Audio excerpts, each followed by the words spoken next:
विद्यार्थियों का एक बार पुनः स्वागत। मैं डॉक्टर गजेंद्र सिंह शेखावत मोहता महाविद्यालय सादुलपुर से आपका स्वागत करता हूं। अपन मानव भूगोल पढ़ रहे थे और मानव भूगोल में विश्व की विभिन्न प्रकार की जनजातियां पढ़ रहे थे और उसमें एस्किमो जनजाति अपने शुरू कर दी थी। एस्किमो जनजाति है ये मुख्य रूप से आपके कहाँ रहती है, इनका चारित्रिक विशेषता क्या है, शारीरिक लक्षण किस प्रकार के होते हैं, इनके विभिन्न प्रकार के जो यंत्र कौन कौन से काम होते हैं, ये अपन पहले के वीडियो में पढ़ लिए थे। आज अपन इसी से आगे पढ़ेंगे इसके विभिन्न प्रकार के यंत्र और उपकरण। आज इसी एस्किमो जनजाति है, इसी एस्किमो जनजाति का आगे का चैप्टर है, आगे का वीडियो है। इसमें कौन कौन से यंत्र एस्किमो जनजाति है ये काम में लेती है। तो इनका जो मुख्य आर्थिक कार्य है उसमें शिकार करना है और शिकार करने के लिए विभिन्न प्रकार के यंत्रों को काम में लेती है। तो क्या है, एस्किमो है वो कौन कौन से यंत्र और उपकरण काम में लेते हैं। एस्किमो अपने जो विभिन्न प्रकार के जो आर्थिक क्रियाओं को पूर्ण करने में अनेक प्रकार के उपकरणों को काम में लेते हैं जो निम्नलिखित हैं, जो आपके निम्नलिखित है। इसमें कयाक है, उमियाक है, हारपून है, स्लेज गाड़ी है। आप सब इससे पहले एक वीडियो बना दिया है इन सबका डायग्राम का, वो वीडियो आप अवश्य देखें।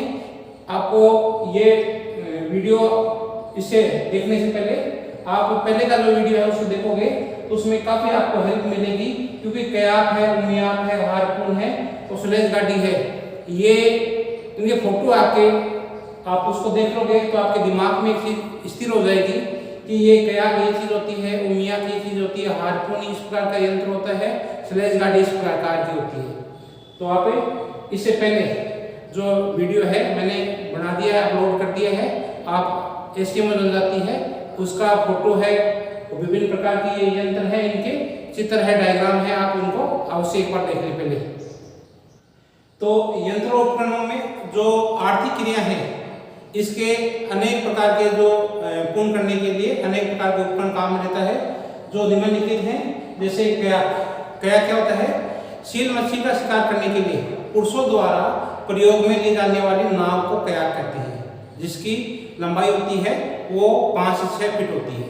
तो ये शॉर्ट नोट की क्वेश्चन है, आपके आ सकता है कयाक लिखा हुआ।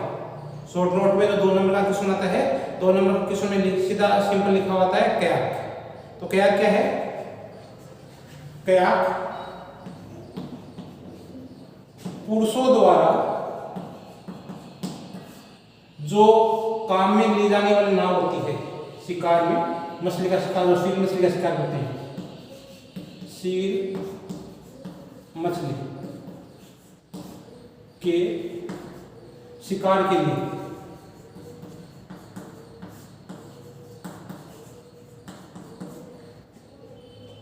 उपयोग में ली जाने वाली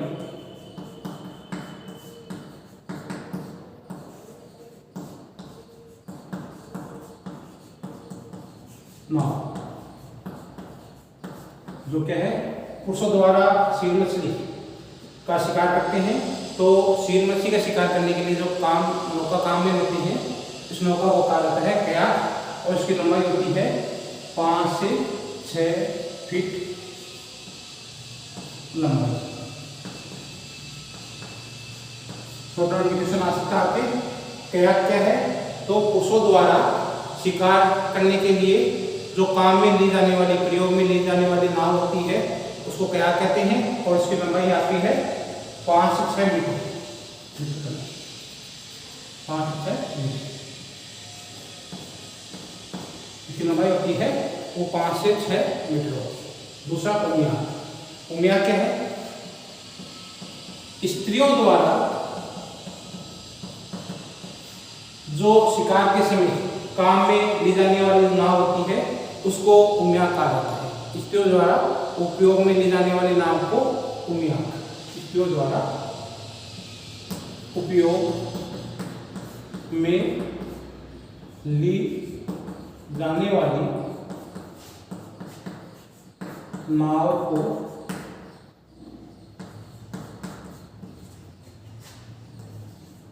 उम्याक कहते हैं। शॉर्ट नोट में आपके दो क्वेश्चन बन गए हैं। कयाक किसे कहते हैं? पुरुषों द्वारा उपयोग में ली जाने वाली नाव को कयाक कहते हैं और स्त्रियों द्वारा जो नाव काम में लेते हैं उसको उम्याक कहा जाता है। दोनों ही कयाक है और उम्याक नौकाओं का निर्माण है। ये सील मछली की हड्डियों से बनाया जाता है। दोनों का जो निर्माण है वो सील मछली की हड्डियों से बनाया जाता है। इन दोनों नावों को चाहे कयाक हो चाहे उम्याक हो, दोनों जो नौकाओं का निर्माण है वो सील मछली की हड्डियों से किया जाता है। और जो ग्रीष्म ऋतु है उसमें शिकार करने के लिए दोनों ही क्या है आपकी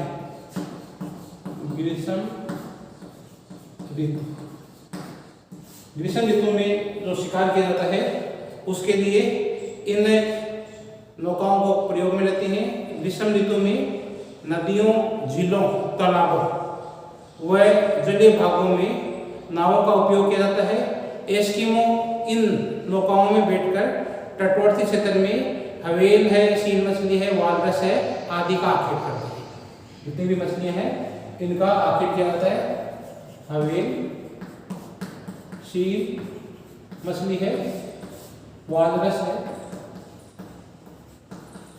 इन मछलियों का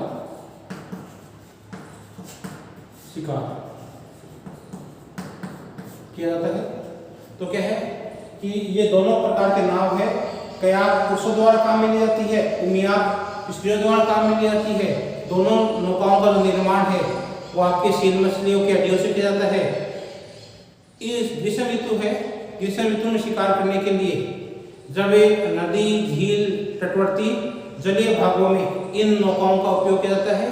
एस्किमो इन नौकाओं में बैठकर जो तटवर्ती क्षेत्र है वहाँ आपके हवेल मछली है, सील मछली है, वालरस है आदि का आखेट करती है।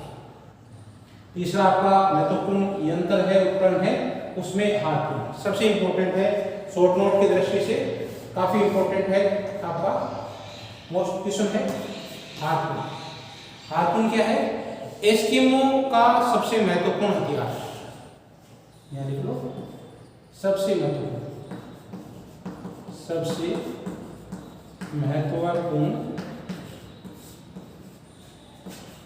हथियार, सबसे महत्वपूर्ण हथियार है। एक प्रकार का हथियार होता है हार्पून है, एक प्रकार का हथियार होता है जिसका उपयोग आखेट के लिए किया जाता है। काम में क्या लेते हैं इसको? आखेट के लिए, आखेट के लिए काम में लिया जाता है। शिकार करने के लिए इसको काम में लिया जाता है। इस जो हार्पून है इसके मुख्य रूप से 5 भाग होते हैं। इसके 5 भाग होते हैं। 5 भाग कौन कौन से होते हैं देखो इसमें। पहला इसका है एक कठोर लकड़ी की लंबी नोक होती है जो 5 या 4 फुट तक लंबी होती है। एक कठोर लकड़ी की, एक कठोर लकड़ी की नोक जो 5 फुट तक लंबी होती है। पहले इसमें हार्पून में जो काम में ली जाने वाली सामग्री है उसमें एक कठोर लकड़ी की नोक होती है जो आपके 4 से 5 फुट तक लंबी होती है। दूसरा, एक हाथी दांत का, एक हाथी दांत का अग्रभाग। तीसरा इसमें है एक, दूसरा इसमें आपका है हाथी दांत का है वो अग्रभाग होता है। एक अग्रिम मुठिया, जो वालरस के दांत का बना होता है। अग्रिम मुठिया जो वालरस के दांत का बना होता है। अग्रिम मुठिया होता है जो वालरस के दांत का बना होता है। हाथी दांत का एक अग्र भाग होता है। और आपका चौथा इसमें है जो मुख्य रूप से इंपॉर्टेंट है, सबसे हड्डी से बना हार्पून का मुखिया सिरा, हड्डियों से बना हार्पून का सिरा सबसे इंपॉर्टेंट ये चीज होती है। जो सभी चीजें इंपॉर्टेंट है इसमें। पांचवा आपका इसमें है हार्पून की डोरी। हार्पून की डोरी जो कि अग्र भाग, अग्र सिरे से पार्श्व तक ये जुड़ी रहती है, जो कि अग्र भाग से, अग्र सिरे से पार्श्व भाग के छिद्रों से जुड़ी होती है। पार्श्व भाग के छिद्रों से जुड़ी होती है।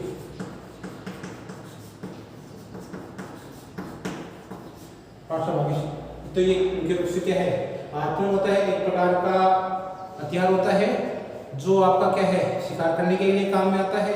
हार्पून होता है, ये मुख्य रूप से 5 भागों में बांटा जाता है इसको। ये 5 के भाग होते हैं। एक कठोर लकड़ी का लंबे नोक वाला जो 5 से फुट लंबी होती है। दूसरा इसमें हाथी दांत का अग्र भाग होता है।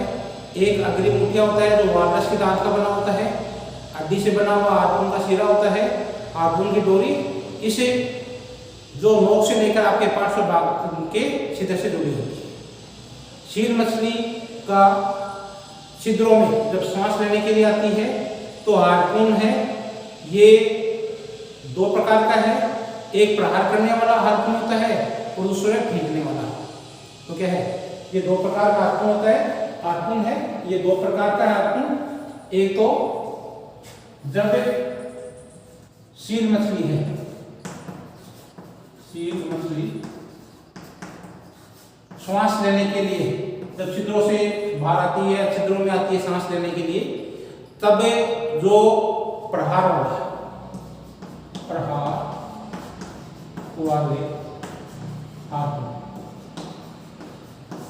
तब काम में लेने वाला जो यंत्र होता है, जो हार्पून काम में लेते हैं, उसको कहते हैं प्रहार वाले हार्पून। जो क्या है, सील मछली शिकार करने के लिए, सब सांस लेने के लिए छिद्रों में आती है, तब ये जो शिकार करते हैं तो किसका प्रयोग करते हैं, ये प्रहार करने वाले हार्पून का प्रयोग करते हैं। प्रहार वाले हार्पून का प्रयोग करते हैं। और समुद्रों में शिकार करने के लिए दूसरा प्रकार क्या है, समुद्रों में शिकार, समुद्र में शिकार करते हैं तो अब ये काम क्या लेते हैं, फेंके जाने वाले, फेंके जाने वाले हार्पून का प्रयोग करते हैं। तो ये हार्पून 2 प्रकार का है। इसको अस्त्र और शस्त्र दोनों के रूप में काम लेते हैं। अस्त्र और शस्त्र के रूप में काम में एक को इसको क्या है कि हाथ में लेकर प्रयोग करते हैं और फेंक के काम में लेते हैं। सील मछली जब छिद्रों में सांस लेने के लिए आती है तब ये शिकार करते हैं तो हाथ से पकड़कर या प्रहार करके हार्पून का प्रयोग करते हैं। इसे प्रहार करने वाला हार्पून कहते हैं। और जब ये समुद्र में शिकार करते हैं तो फेंकने वाले हार्पून का प्रयोग करते हैं। चौथा आपका इसमें है जो स्लेज लाठी, यंत्रों में उपकरणों में आपका इंपॉर्टेंट भाग है स्लेज लाठी। शीत ऋतु में बर्फ पर यात्रा करने हेतु क्या है, शीत ऋतु में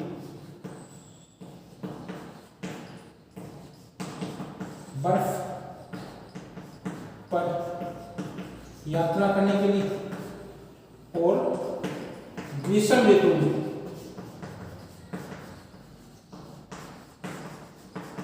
दलदल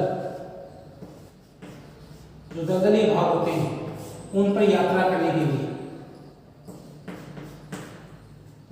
शीत ऋतु में बर्फ पर यात्रा करने के लिए, वह ग्रीष्म ऋतु में चिकने दलदलीय टुंड्रा क्षेत्रों में, दलदलीय टुंड्रा क्षेत्रों में जो यात्रा की जाती है शिकार करने के लिए स्लेज गाड़ी का प्रयोग करते हैं। एस्किमो स्लेज गाड़ी का और कुत्तों के दल का उपयोग करते हैं। तो स्लेज गाड़ी में क्या है, ये शीत ऋतु में बर्फ पर यात्रा करने के लिए तथा ग्रीष्म ऋतु में तो चिकनी दलदलीय टुंड्रा क्षेत्र होते हैं उनमें यात्रा करने के लिए एस्किमो स्लेज गाड़ी का प्रयोग करते हैं, स्लेज गाड़ी का प्रयोग करते हैं, जो कुत्तों के दल के साथ में इसका प्रयोग करते हैं। स्लेज गाड़ी का प्रयोग है ये कुत्तों के दल के साथ में प्रयोग करते हैं। इस स्लेज गाड़ी है ये व्हेल मछली की हड्डियों और लकड़ियों से बनाई जाती है। मुख्य रूप से क्या है, ये आपके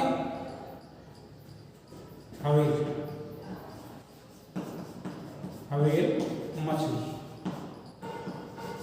की हड्डियों तथा लकड़ियों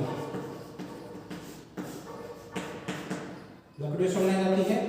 मुख्य रूप से क्या है कि इसका जो निर्माण है, स्लेज गाड़ी का निर्माण है, ये मुख्य रूप से आपके व्हेल मछली की हड्डियों और लकड़ियों से मिलकर इनका निर्माण किया जाता है।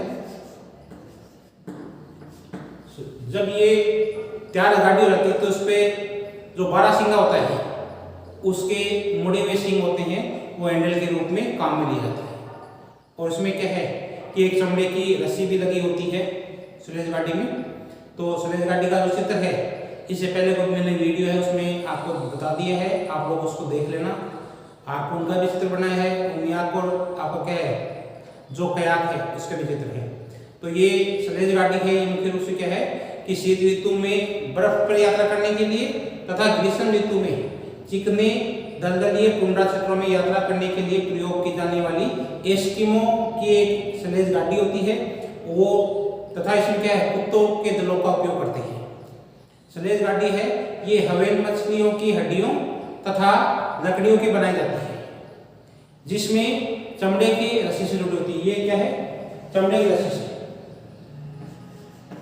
चमड़े की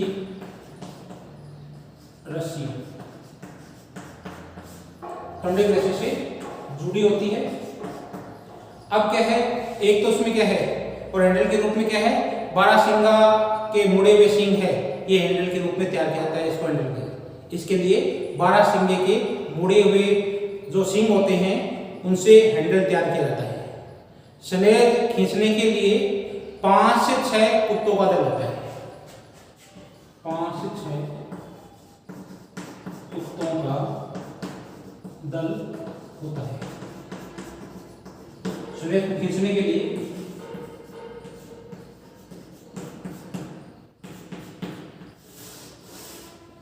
स्लेज गाड़ी को खींचने के लिए 5 से 6 कुत्तों का दल होता है। सबसे जो शक्तिशाली होता है और उत्साही कुत्ता होता है उसको सबसे अगुवा के रूप में आगे रखा जाता है, अन्य से कुछ फिट है वो आगे रखा जाता है। तो सबसे जो शक्तिशाली और उत्साही कुत्ता होता है उसको सबसे आगे अगुवा के रूप में, अन्य से कुछ फिट आगे रखा जाता है। जबकि जो कमजोर होता है और उच्छल कुत्ता होता है उसको स्लेज के निकट रखा जाता है। जहां कुत्ते नहीं होते हैं वहां इसका प्रयोग है आपका वो स्लेज गाड़ी को खींचने के लिए रेनडियर का उपयोग किया जाता है। जो जहां कुत्ते नहीं होते हैं वहां रेनडियर को काम में लेते हैं। जहां कुत्ते नहीं होते हैं वहां स्लेज गाड़ी को खींचने के लिए रेनडियर का प्रयोग किया जाता है। मुख्य रूप से जहां रेनडियर है वो आपके है लंबी यात्रा के लिए, लंबी और धीमी यात्रा के लिए रेनडियर अधिक उपयोगी होते हैं। लंबी तथा धीमी यात्रा के लिए, लंबी तथा यदि धीमी यात्रा है करने के लिए अपन स्लेज गाड़ी के रूप में देखा जाएगा तो मुख्य रूप से क्या है रेनडियर का उपयोग किया जाता है। तो एस्किमो लोग हैं ये क्या है कि लंबी यात्रा और धीमी स्थानांतरण के लिए इसका प्रयोग करते हैं, रेनडियर का प्रयोग करते हैं, जबकि तीव्र स्थानांतरण के लिए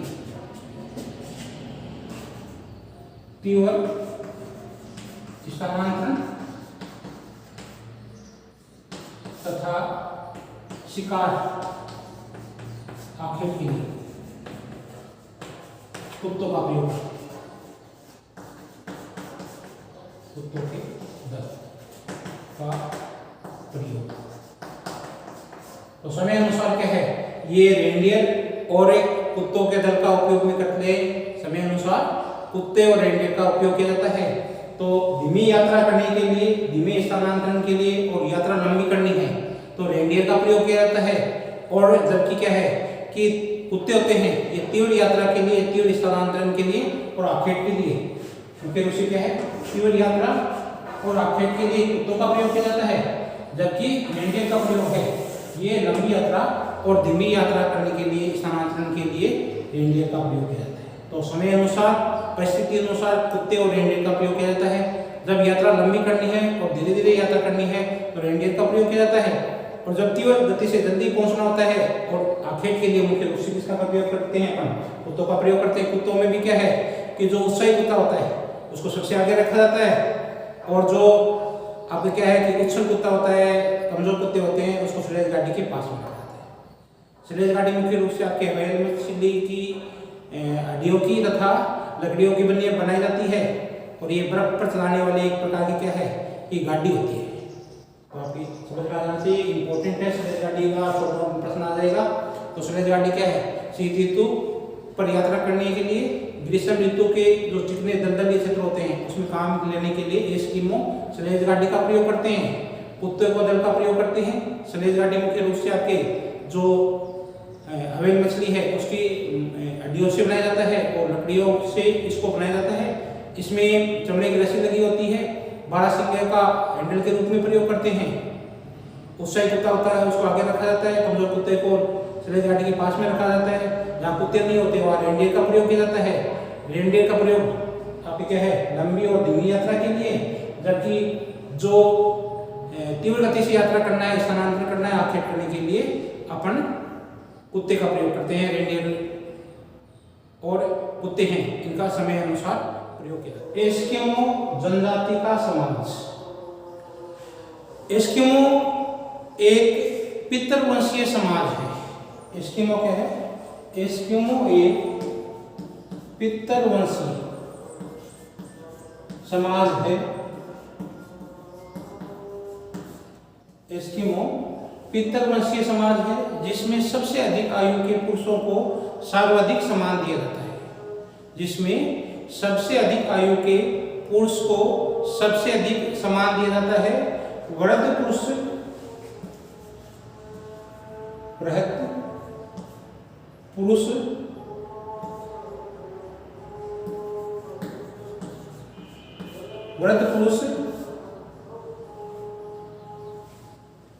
प्रत्येक समूह में सबसे बड़े लोगों में सबसे योग्यता वाला व्यक्ति होता है। वृद्ध पुरुष होता है, ये वृद्ध पुरुष है। वृद्ध पुरुष सबसे अधिक योग्यता वाला व्यक्ति होता है। प्रत्येक समूह में बड़े लोगों में सबसे अधिक योग्यता वाला व्यक्ति होता है, वृद्ध पुरुष होता है। वृद्ध पुरुष प्रत्येक समूह के बड़े लोगों में सबसे योग्यता वाला व्यक्ति होता है। वह व्यक्ति उत्सवों तथा समारोह में अध्यक्षता करता है। वह व्यक्ति उत्सव तथा समारोह, विभिन्न समारोह में अध्यक्षता करता है। इन समारोह की अध्यक्षता करता है तथा सदस्यों पर इसका विशेष अधिकार होता है। प्रत्येक सदस्य का, एक समुदाय का, परिवार पर इसका विशेष अधिकार होता है। वृद्ध व्यक्ति का वह मछली पकड़ने का स्थान निर्धारित करता है और प्रत्येक परिवार के लिए उचित स्थान निश्चित करता है। वृद्ध व्यक्ति होता है उसका समाज में बहुत अधिक महत्व होता है। सबसे योग्य व्यक्ति माना जाता है वृद्ध व्यक्ति। वह उत्सवों की समारोह की अध्यक्षता करता है तथा सदस्यों पर इसका विशेष अधिकार होता है। वह मछली पकड़ने का स्थान निश्चित करता है और प्रत्येक परिवार के लिए उचित स्थान निर्धारित करता है कि किसको कहाँ अपनी टेंट लगाना है, इग्लू बनाना है। वह आखेट के लिए स्थान निर्धारित करता है, दिशा बताता है किस दिशा में आपको आखेट करना है तथा वह विभिन्न आखेटकों के लिए विभिन्न दिशाओं में जाने के लिए बताता है किस दिशा में उसको जाना है तथा प्रवास करते समय जब छोटे छोटे परिवार इकाइयों में विभाजित हो जाते हैं तो उनके लिए मिलने का स्थान है वो भी निश्चित करता है। शिकार सामग्री वर्द को लाके सौंप दी जाती है तथा जो वर्द की पत्नी होती है वो इसका बंटवारा करती है। तो कई सारा महत्व है इस वृद्ध व्यक्ति का। वृद्ध व्यक्ति का समाज में सबसे अधिक इज्जत की जाती है। तो जो इनका समाज है ये पितृवंशीय समाज है जिसमें सबसे अधिक आयु के व्यक्ति को सबसे अधिक सम्मान दिया जाता है। वृद्ध व्यक्ति प्रत्येक परिवार में बड़े लोगों में सबसे योग्यता वाला व्यक्ति होता है। वह उत्सव तथा समारोह की अध्यक्षता करता है। प्रत्येक परिवार के लिए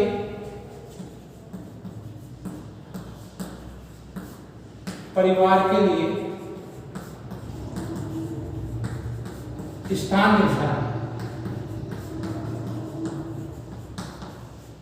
निर्धारण का कार्य करता है। परिवार के लिए उसी स्थान का निर्धारण करता है। आखेटकों को दिशा बताता है। आखेट के लिए दिशा निर्धारित करता है, निश्चित करता है किस दिशा में आपको आखेट करना है। प्रत्येक व्यक्ति के लिए ये परिवार में जो स्थान है उसका निर्धारण करता है। प्रवास के समय जब छोटे छोटे परिवार इकाइयों के रूप में विभाजित हो जाते हैं तो सबको मिलने का जो समय विशेष में ग्रीष्म काल में मिलेंगे तो उसके लिए स्थान निर्धारित करता है। तो स्थान निर्धारण का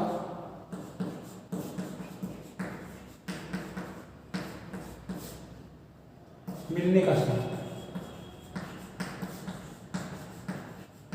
जब परिवार छोटे छोटे इकाइयों में विभाजित हो जाता है तो उनके लिए मिलने का स्थान है वो निश्चित करता है। शिकार सामग्री वर्द को सौंप दी जाती है। शिकार का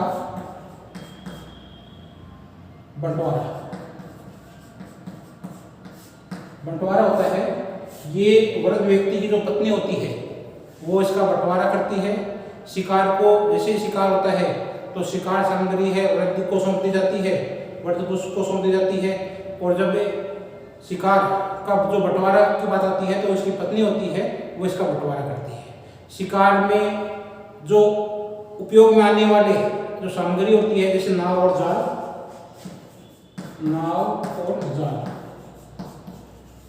इस पर समूह का अधिकार होता है। ये समूह की होती है। शिकार में जो काम आने वाले जो जाल है, नाव है, इन पर समूह का अधिकार होती है, समूह की संपत्ति मानी जाती है। किंतु कभी कभी व्यवहारिक दृष्टि से वस्त्र और आखेट में काम आने वाली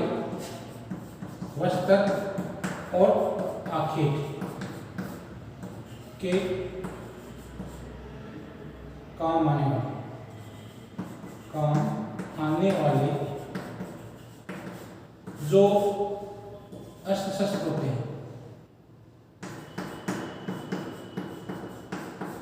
शस्त्रों को व्यक्तिगत भी होते हैं इनके।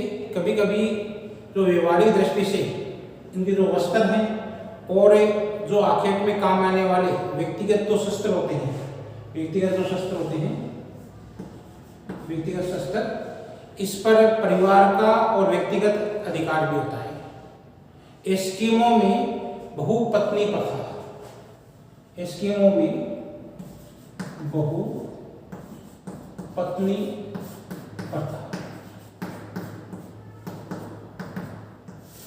एस्किमो परिवार है, इसमें एक व्यक्ति की कई पत्नियां होती है तो इसमें बहुपत्नी प्रथा भी प्रचलित है। एस्किमो में बहुपत्नी प्रथा का प्रचलन अधिक है। इसके अलावा जब ग्रीष्म काल होता है तो एस्किमो के अनेक दल आपस में मिलकर उत्सव तथा समारोह का आयोजन करते हैं। ग्रीष्म काल में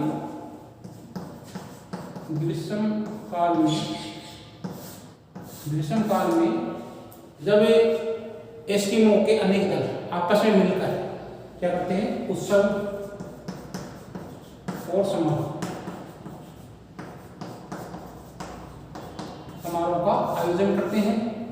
ऐसी स्थिति में, ऐसे अवसरों में आखेट व युवाओं के में शक्ति परीक्षण, जादूगरों के बीच में जादू की शक्ति का प्रतिस्पर्धा का आयोजन किया जाता है। आखेट का, ऐसे अवसरों पर आखेट का युवाओं में शक्ति प्रदर्शन और जादूगरों में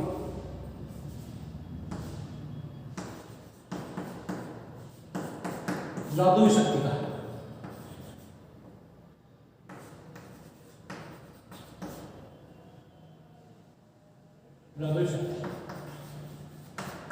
जादुई शक्ति का आपस में प्रतिस्पर्धा होती है। ग्रीष्म काल में एस्किमो के अनेक दल आपस में मिलकर समारोह उत्सव का आयोजन करते हैं, एक जगह पर एकत्रित होते हैं। ऐसे अवसरों पर आखेट है, युवाओं में शक्ति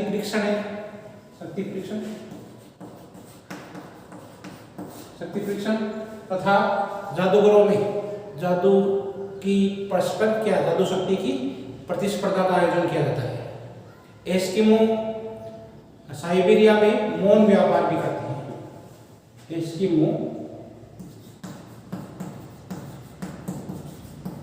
साइबेरिया में साइलेंट ट्रेड, मौन व्यापार भी करते हैं। साइलेंट ट्रेड भी करते हैं, मौन व्यापार भी करते हैं। एस्किमो लोग हैं, ये युद्ध से अनभिज्ञ हैं। अन्य लोगों की अपेक्षा इनका जीवन होता है वो अधिक संघर्षशील होता है, अधिक संघर्ष करना पड़ता है। जब शीत ऋतु कठोर होती है और अंधकार में होती है तो भोजन की कमी हो जाती है। जब शीत ऋतु कठोर होती है और अंधकार में होती है तो भोजन की कमी हो जाती है।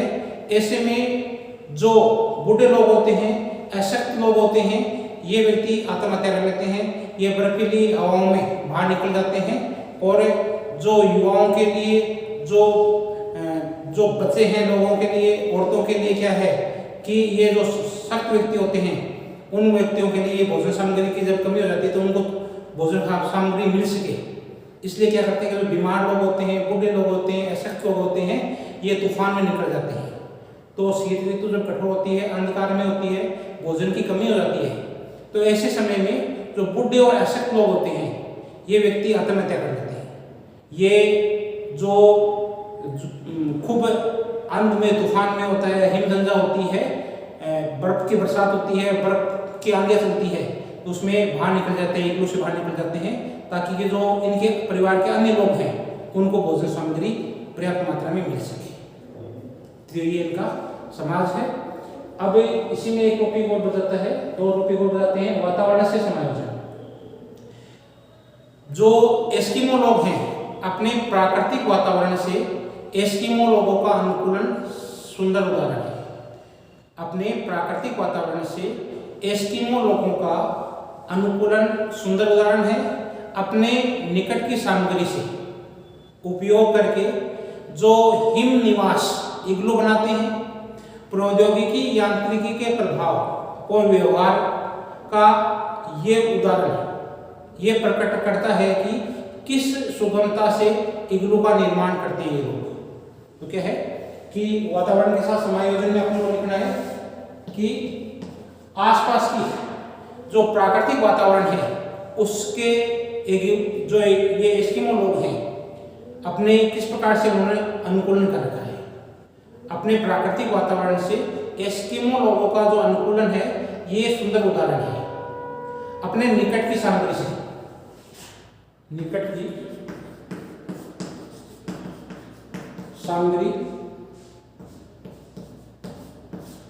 सामग्री से जो बर्फ होती है, इनके पास निकट की सामग्री में क्या है, बर्फ है, और बर्फ की से क्या है के उपयोग करके, जो बर्फ की शिलाओं का उपयोग करके बूंदाकार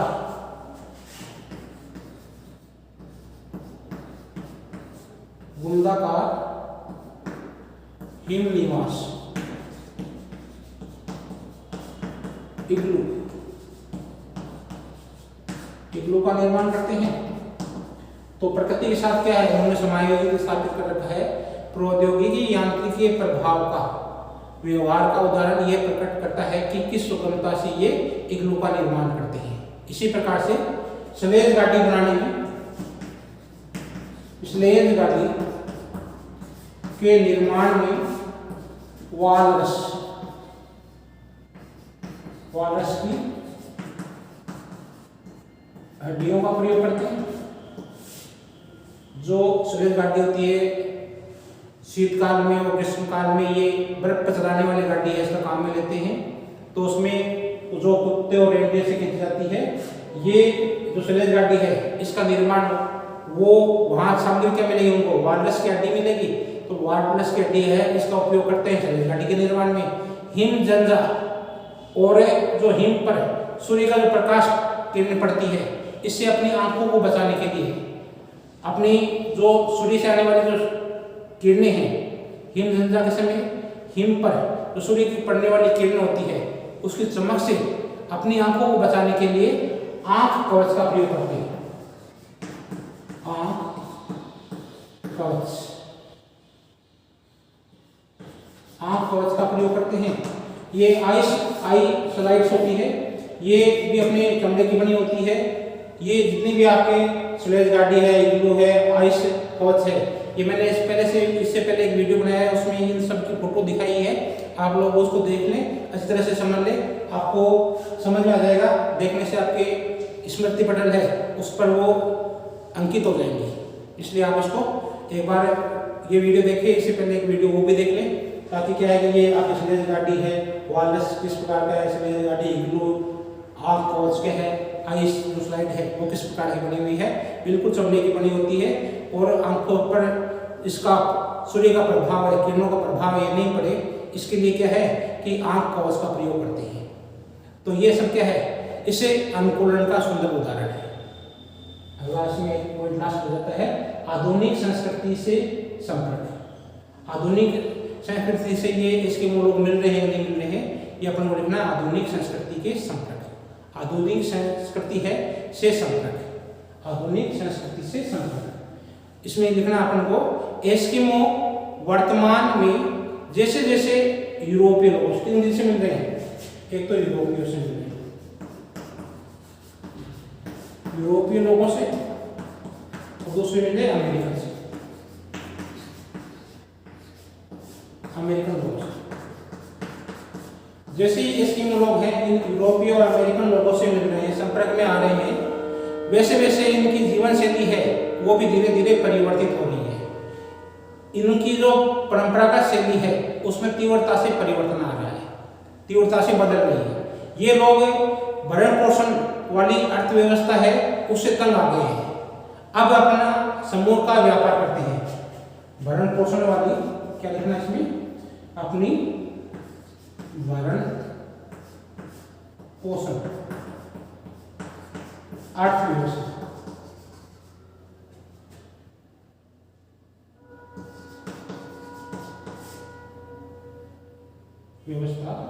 से तंग आ गई। अपनी जो भरण पोषण वाली अर्थव्यवस्था है, इस अर्थव्यवस्था से भरण पोषण वाली अर्थव्यवस्था है, इससे तंग आ गए हैं। तो अब क्या करने लगे, ये समूह का व्यापार करने लगे हैं। समूह क्या होता है, जो बाढ़ युक्त खाल होती है उसको समूह कहा जाता है। ये समूह का व्यापार करने लगे हैं। समूह का अपने आवश्यकता के बाद में जो बची हुई और समूह होता है उसका व्यापार कर दिया जाता है पास पड़ोस के क्षेत्रों में। जैसे मौन व्यापार किया जाता है, साइबेरिया में मौन व्यापार किया जाता है, तो ये आसपास के क्षेत्र में क्या है, इस समूह को बेच देते हैं और अपनी आवश्यकता की चीजें इनसे ले लेते हैं। इन प्रदेशों में अब क्या है कि खनिज भंडारों को पता चला है, इसके पश्चात लोग क्या है, अग्नि शस्त्रों का प्रयोग करने लगे हैं। इस क्षेत्र में क्या है, खनिजों का प्रयोग होने से अग्नि शस्त्रों का, अग्नि शस्त्रों का प्रयोग भी ये लोग है ये करने लगे हैं। खादान जो होते हैं, खादान और जो रेडार स्टेशन, क्या खादान रेडार स्टेशन, अब इनके निकट जो ये बनाए जाते हैं प्रक्षेपास्त्र के लिए, खनिजों को निकालने के लिए, वहाँ जो पास में निकट में ये भवन निर्माण बना देते हैं। पूर्व में जो भवन निर्माण बना दिए गए हैं उनमें ये लोग अब रहने लगे हैं। तो क्या हुआ कि वर्तमान समय में जो खादान है, रेडार स्टेशन है, उनके निकट पूर्व में जो निर्मित भवन है उनमें ये निवास करने लगे हैं। इस प्रकार से इनका जीवन है ये यूरोपीय लोगों के, अमेरिकन लोगों के निरंतर संपर्क में आने से इनकी जीवन शैली है ये भी अब क्या है धीरे धीरे परिवर्तित हो रही है। उम्मीद है आपको आज का लेसन है ये समझ में आ गया होगा। आप मन लगा के पढ़ाई करें, खूब पढ़ाई करें। बहुत बहुत धन्यवाद, आपने वीडियो देखा, आप लाइक करें। बहुत बहुत धन्यवाद, थैंक यू वेरी मच।